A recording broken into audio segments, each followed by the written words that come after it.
दोस्तों, हिंदू धर्म में जन्म से लेकर मृत्यु तक 16 संस्कार होते हैं और इनमें से सबसे अंतिम संस्कार है दाह संस्कार, जो व्यक्ति के मरने के बाद उसके परिजनों द्वारा किया जाता है। इस संस्कार में कई खास रस्मों का पालन किया जाता है जो मान्यता अनुसार आत्मा को मुक्ति दिलाने के लिए जरूरी होते हैं। यह नियम बड़े विचित्र हैं। अधिकतर लोगों को इसकी सही जानकारी नहीं होती और अगर होती भी है तो आधी अधूरी। गरुड़ पुराण में बताए गए यह केवल मान्यताएं नहीं है, बल्कि इनका आधार आध्यात्मिक और वैज्ञानिक दोनों ही है। आजकल लोग इन रीति रिवाजों के पीछे छुपे कारण को नहीं जानना चाहते और जो जानना चाहते हैं उन्हें सही जानकारी उपलब्ध नहीं हो पाती। इसलिए इस वीडियो में हम आपको अंतिम संस्कार से जुड़े कुछ अजीबोगरीब नियम और मान्यताओं के बारे में बताएंगे और साथ ही साथ उनका आध्यात्मिक और वैज्ञानिक कारण भी स्पष्ट करेंगे। इस वीडियो में आप जानेंगे कि मृत व्यक्ति को शमशान ले जाते समय में उसकी अर्थी के आगे एक व्यक्ति मटके में क्या लेकर चलता है, जिसका संबंध मृत व्यक्ति की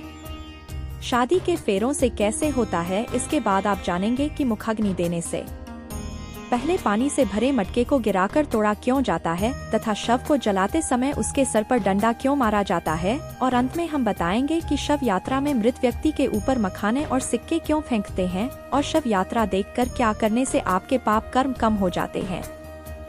दोस्तों, आज देखने को मिलता है कि हम में से कई लोग अपनी पुरानी मान्यताओं को अंधविश्वास मानते हैं और वैज्ञानिक तर्क देकर धर्म के किसी भी उल्लेख को नजरअंदाज कर देते हैं। पतली रस्सी में बंधी मटकी और उससे निकलता हुआ धुआं आपने भी हिंदू शव यात्राओं में देखा होगा। इस मटकी को हाथ में पकड़कर मृतक का कोई परिजन शव यात्रा में सबसे आगे चलता है। फिर शमशान घाट पहुँचकर इसी मटकी की अग्नि को घास पर रखकर सुलगा जाता है और इसी से मृतक का दाह संस्कार किया जाता है, यानी कि घर से लाई गई इसी अग्नि से मृतक का शरीर जलाया जाता है। मृतक के घर से लाई गई अग्नि से ही अंतिम संस्कार करने के पीछे एक खास वजह है। दरअसल दूल्हा दुल्हन जिस अग्नि के फेरे लेकर वैवाहिक जीवन में प्रवेश करते हैं, उस अग्नि को मंत्रोच्चारण से घर में स्थापित कर दिया जाता है। अनजान व्यक्ति इसी अग्नि का उपयोग होम यज्ञ पूजन इत्यादि में पूरे जीवन करता है। यहाँ तक कि मरने के बाद भी इसी अग्नि से ही दाह संस्कार किया जाता है। पुराने समय की इसी प्रथा की मान्यता के रूप में आज भी घर से अग्नि जलाकर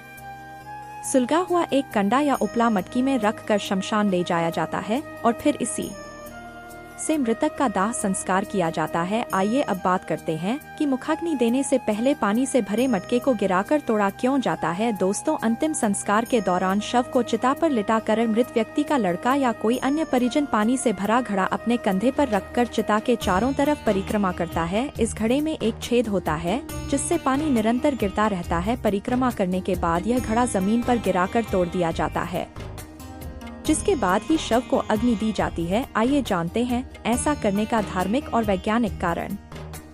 दोस्तों, शास्त्रों के अनुसार हर चीज नश्वर है। सजीव से लेकर निर्जीव तक सभी एक निश्चित समय पर नष्ट हो जाते हैं। हिंदू धर्म के अनुसार जीवन एक छेद वाले घड़े की तरह है जिसमें आयु रूपी पानी हर पल टपकता रहता है और ऐसे ही बूंद बूंद करके मटके से गिरते गिरते वह पानी कुछ ही समय में खत्म हो जाता है। ठीक वैसे ही जैसे किसी जीव की आयु या एक निश्चित समय पर समाप्त हो जाती है। जब आयु खत्म हो जाती है तो निष्प्रभ से मोह टूटता है। दोस्तों, अगर आपको ऐसा लगता है कि इसके पीछे सिर्फ अंधविश्वास है तो आपको बता दें कि ऐसा बिल्कुल भी नहीं है। दरअसल इसके पीछे एक ठोस वैज्ञानिक कारण है।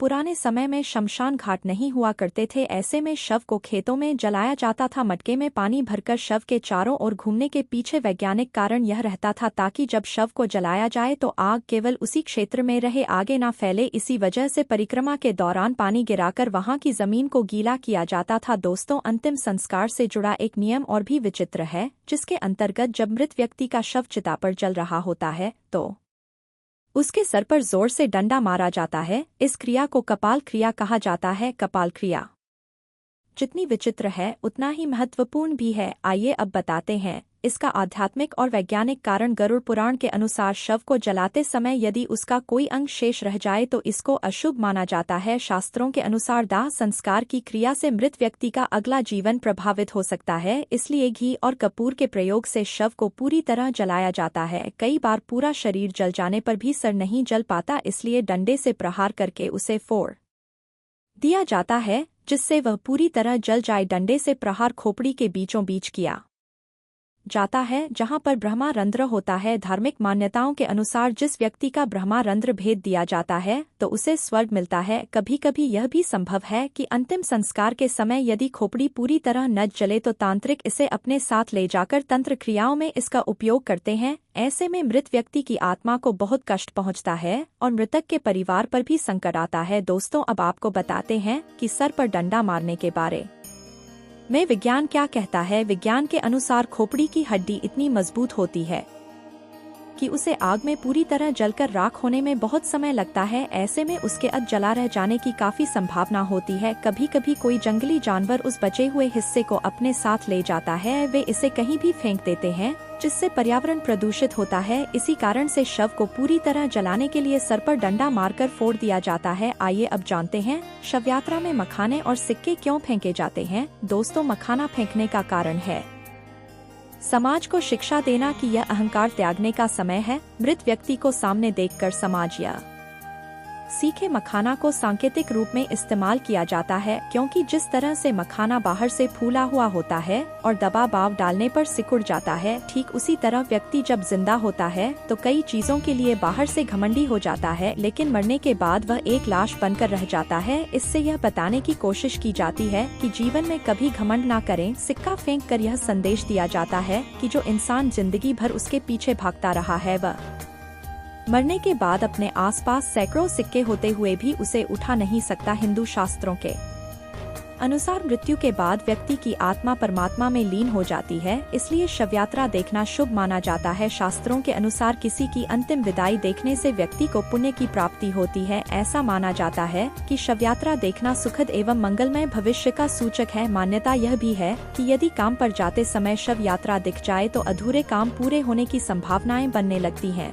दुखों का नाश और सुखी जीवन का आगाज होता है। जो आत्मा शरीर से तुरंत निकली होती है वह अपने अर्थी के साथ चल रही होती है और जो उसे प्रणाम करता है उसे आशीर्वाद देती है, जिससे व्यक्ति के पुण्य बढ़ते हैं। शव यात्रा के महत्व को गरुड़ पुराण में इस तरह लिखा गया है कि यदि कोई व्यक्ति किसी मृत व्यक्ति को कंधा देता है तो उस व्यक्ति को एक यज्ञ के बराबर का पुण्य मिलता है।